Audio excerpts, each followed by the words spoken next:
showing how we can wear our makeup more effectively.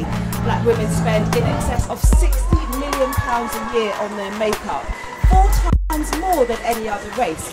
So we want to stop it being a hit and miss affair and show you how to wear your makeup effectively. We have Lauren here at the moment doing a makeover on a lovely, brilliant guest who's gone up there, had all her makeup stripped. Very brave woman indeed. And we're kick-started with a bit of a smoky eye look. So Lauren, what have you done so far to get us to this stage? Okay, so far I've prepped the skin by cleansing and moisturize it. I've started on the eyes. I've just done a little bit of a base before the shadow's gone on. Reshaped the eyebrows using a soft sort of dark brown pencil rather than the black she was using before. It's a bit more natural and created a little bit of a stronger shape there. I've used like a smoky sort of brown just as a guideline, just a socket line, and really soften that out, and then just a slightly lighter shade just to bring out her brow bone and give her a little bit more structure. Now I'm just going to go along with a black liner, a kohl liner, just along the lash line, just to give the eyelashes and the shape of the eye a little bit more sort of stronger definition. Now lashes are really big this year. You see them everywhere, walking down the street. Some very good examples and some quite poor examples. What's the secret to a really good set of lashes or some false lashes? I think, you know, it depends what look you're going for, and most of the brands now cater to as, you know, full as you want to go or as natural. I use a lot of eyelashes for brides. I have a little individual ones. They can be a bit more tricky, so they, you know, need a bit more practice.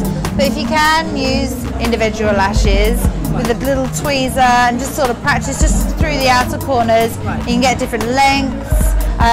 Yeah, it's just about trial and error. But then you can get a full strip of lashes if you want to wear them. But you can get sort of more natural ones, fuller ones.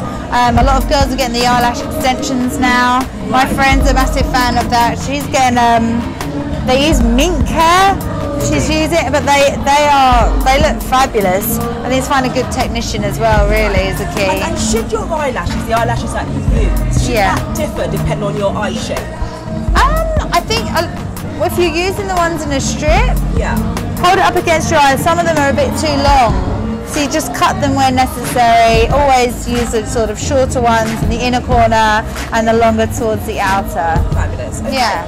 Cool. Okay. So what are you doing now? So I'm just pulling the eye out a little bit and then just following her natural shape of the eye, just winging it out slightly.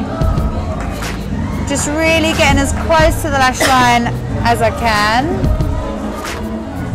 Now I know another common problem, certainly amongst myself and lots of other women, is getting really shiny eyelids. We put our foundations on and our eye powders or eyeshadows, and before we know it, it's all seeping away into our skin. Now, can you give us any tips on what we should be doing to prevent this oil seepage through, and that we don't look like we've got a wet face with just some colours shimmering through? Yeah, as I briefly covered before, always it's really important to create a barrier or use a primer. A lot of brands now, like NARS has a really good eyeshadow primer out, which acts as a barrier between the skin, your natural skin, and the eyeshadow. Because if you put it directly onto your skin, as you said, your oils are producing, it's going to crease, it's going to sit into them, into the lines, it's just going to go everywhere. Especially as well, like I'm using a kohl, and even though I've got the eyeshadow on, it can sometimes tend to print up there. So what I do, I'm going to go over afterwards and fix it with a black shadow. So it's all matte and it's, it's going to last a lot longer. Yeah. Now you also mentioned earlier that you prefer to start with the eyes first, especially if I'm doing a smoky look. As opposed to wearing the foundation first, which is where I think most of us tend to start. Well, yeah, I mean, it's nice because once you've got your base on, you feel good. It's your canvas. You're ready to start working, and if I'm doing smoky eyes and I'm using particularly with loose shadows, when I'm blending, little bits can just spit out and fall on the face.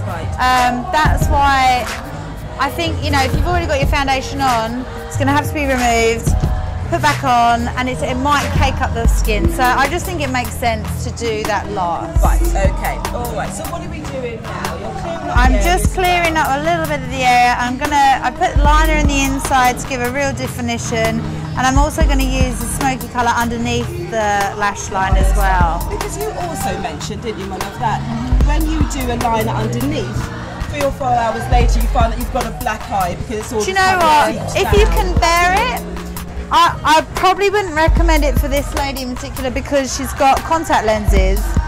But if you don't find it, the same respect, if you're using a kohl, I tend to, if I've done my eyes, if I've rimmed them with the black liner, I then go in again with black eyeshadow and press the inner rim, and that sets.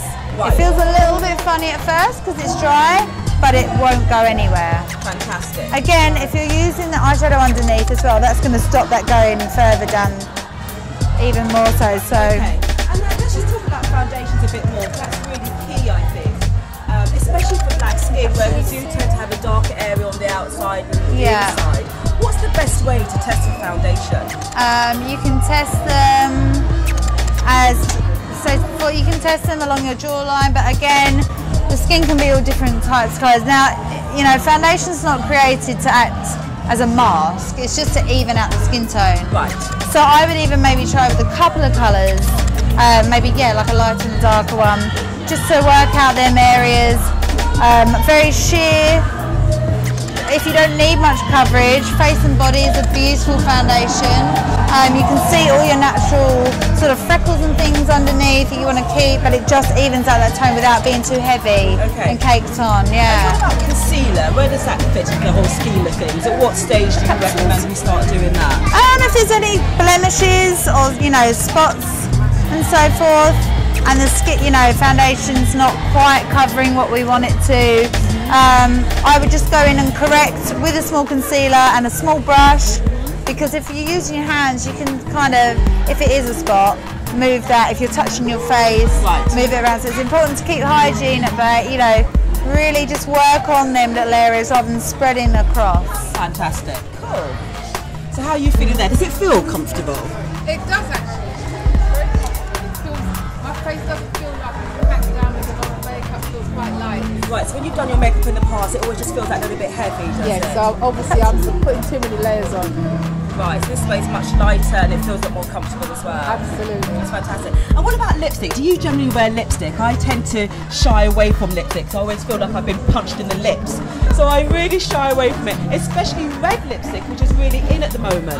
And so I don't know how I'm going to quite get over that part. But Laura, can you tell us a bit about your views on wearing red lipstick in terms of shade and how to apply it? It really depends on the individual. Everyone's so different. You need someone that's going to find one that's going to complement your skin tone. I'd recommend going into like MAC or Bobbi Brown something, and then they can go through and see which red suits you. As an individual.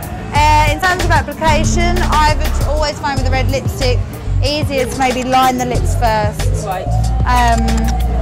Or use a brush. Use a brush again. Use a brush. So I'm a bit lazy. I don't know how you guys feel. I don't often use a brush because I'm in too much of a hurry and I usually just whack it on. But you actually think that using a brush is pretty key. You just get more control, get more definition.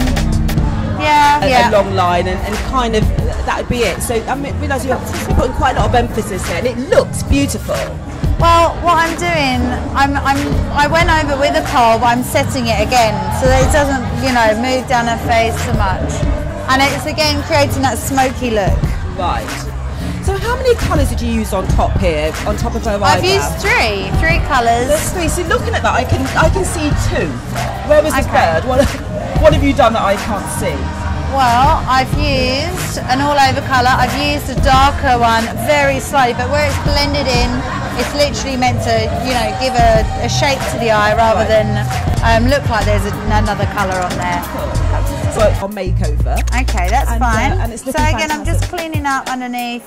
I'm going to pop a little bit of mascara on to the skin. And in terms of a day look versus an evening look versus a bridal look, I know Philly does these wonderful makeup. There's some wonderful makeup artists out to people's homes to do their makeup for them, especially for brides and that kind of thing.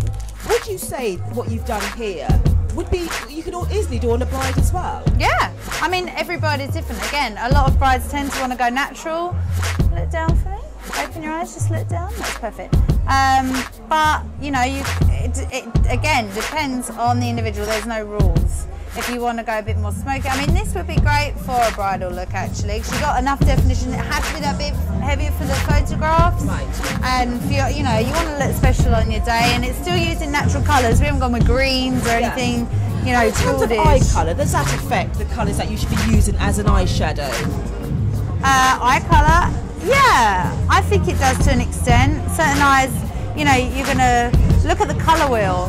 Whichever, if your eye falls into like a brown colour, the colour opposite is going to be your complementary colour, or the eyes. Is that when they talk about it makes it pop, making Yeah. your eyes pop? Yeah. So you do the opposite end to the colour wheel, is that Yeah, right? if you want to go for a colour, or the colours, the shade closest to you are going to be the complementary colours, or if you really want to go for something outstandish, yeah, the colour that's opposite in the colour wheel. Okay. If you And can how just do look up you for me. usually pick your eyeshadows at the moment?